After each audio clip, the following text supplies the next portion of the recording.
Welcome. I'm back with another reading of On Isis and Osiris. So far, how do y'all appreciate your ancestors? So far, how do y'all view the way our ancestors was living? You know what I mean? Everything was brand new. Everything was trial and error. But once again, I am the nasty pastor, and we're going to start this chapter 4 reading of On Isis and Osiris. And please go to my YouTube channel, like, share, comment. My YouTube channel is Only Faith Ministries, Kemet Edition. Let's roll and let's get into chapter 4 of On Isis and Osiris. I believe I left off right here. So we're going to start it right here. As to sea, fish, all do not abstain from every sort, but from some kinds only, as for instance, the natives of Oxyrhynchites abstain from all that are caught with a hook.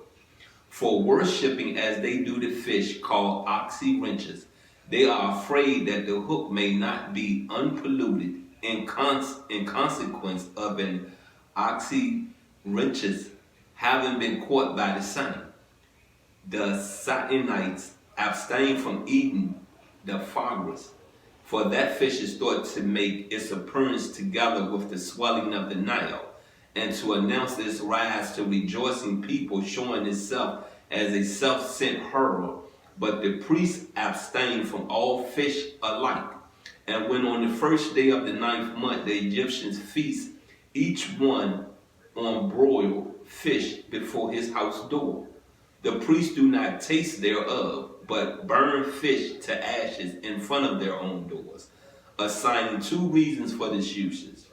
The one of which being religious, and the important and connected with the pious inquiry concerning Osiris and Typhoon.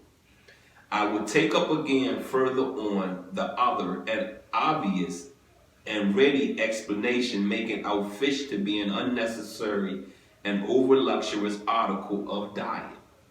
Agrees with Homer, who represents neither the luxurious Phaeacians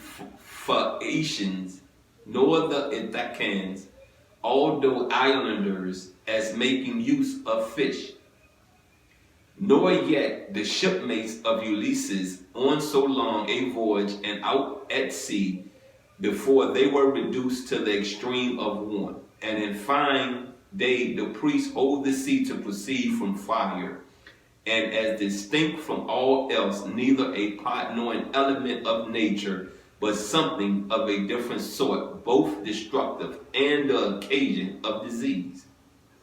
For nothing that is irrational or fabulous or springing out of superstition, and some suppose, has been established in the religious rites, but what has partly more and salutary reasons, partly others not devoid or ingenuity in their bearings upon history and physics. For example, take the garlic from the fable that Dictys, foster father of Isis, fell into the river and was lost as he was laying hold of some garlic. It is improbable to the last degree. But the priests entertain religious scopes about it and avoid and dislike the garlic, because this is the only plant that naturally grows and flourishes while the moon is on the wane, and it is subtle neither for persons keeping fast nor holding festivals, because it makes the one thirsty, the other to shed tears when they eat thereof. You get it? You get what was going on with the garlic? The garlic was just as strong as the onions, right? Anyway, let's get into this, you know what I mean? In the same way, they hold the swine to be an unholy animal, because it seems to copulate most of all when the moon is on the wane, and of those who drink its milk. The bodies break out into leprosies and itchy eruptions for the legend which they repeat over it when they sacrifice one for all and eat a swine at the new moon, namely that Typhon was pursuing a swine by the light of the full moon, and so found the wooden coffer in which lay the body of Osiris and scattered the pieces. Is not accepted by all, for they hold this, like many other things, to belong to false traditions. Now you see what they say about the swine? You get me? The swine was the pig, you know what I mean, was was like a sacrifice during worship. You know what I mean? And we know, pork, swine raises your blood pressure. We know pork, swine, they eat their own fetus. Same as chicken, they eat their own fetus. You know what I mean? They eat their own manure. You know what I'm saying? Let me put it that way instead of saying fetus. You know what I mean? They eat their own manure. You know what I mean? And the way that these animals live, these animals was raised back then, they had worms in them. So I understand the leprosy. I understand the filthiness inside of the pork. You get me? The filthiness inside of the blood. The filthiness that has laid in the meat. You understand me? I get it. And that's why when you buy pork, before you start to cook pork, you are to soak it in vinegar. That's supposed to clear out all the impurities. And I do give it to the American government, the USDA, for making these pig, these swine, these pork farms. Put these pigs on semen. You get me? To feed them in a healthy way so that when they chop this pork up, this swine up, and present it to the world, and the world take it home and cook it, we don't get sick. You get me now? So I'm going to say this to you, and always remember this. We sit here and we come up with every conspiracy theory about our government. But you need to understand this. If our government really wanted to kill us, it's easy. It could be done at a mass rate. It's very easy. Very easy. It's very easy for the news to slide it up under the rug, for it never to be heard about. It's very easy for the police department to never report it. It's very easy for the ambulatory service to never report it. For these doctors, these hospitals, to never report that you came in there for a doctor's visit, for an emergency visit. It's easy. You got me? You understand me? There's some things about our government that's wrong, but there's a whole lot about our government that's right. And if you go back and go to the National Geographic channel and tune into The Men, this is the title of the series, The Men That Built America, peep out how the working conditions was. There was no OSHA back then. OSHA is like the police of warehouses, factories, and stuff like that. Wasn't none of that back then. Your arm get cut off, you get hurt, they expect you to get back up and work. They don't expect you to go get no help. You feel me? Sometimes you didn't even get a paycheck. They didn't pay you for the work that you done. Anywho, let's get back into this read.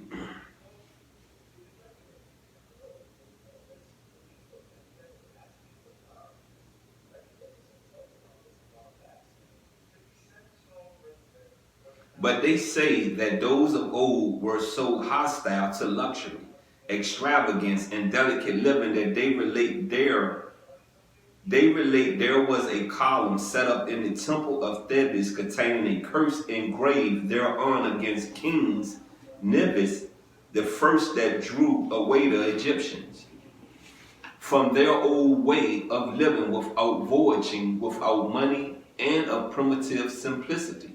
It is further said that Tignatus, father of Bancorius, once when marching towards Arabia, when his table service was behind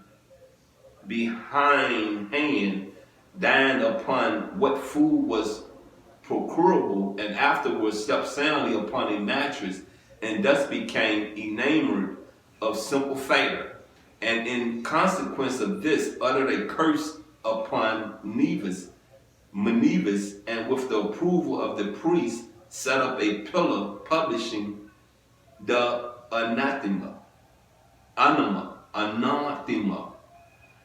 Anywho, that's the last of this chapter, and I just want to say this, and I'm gonna say this to you again. You know, this book haven't opened up to me yet. You know, I'm gonna keep reading, and I'm gonna keep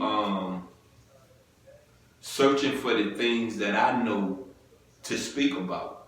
You know, and being that we're dealing with our ancestors of ancient Egypt, of Kemet. You know, I feel it's best to understand who they was.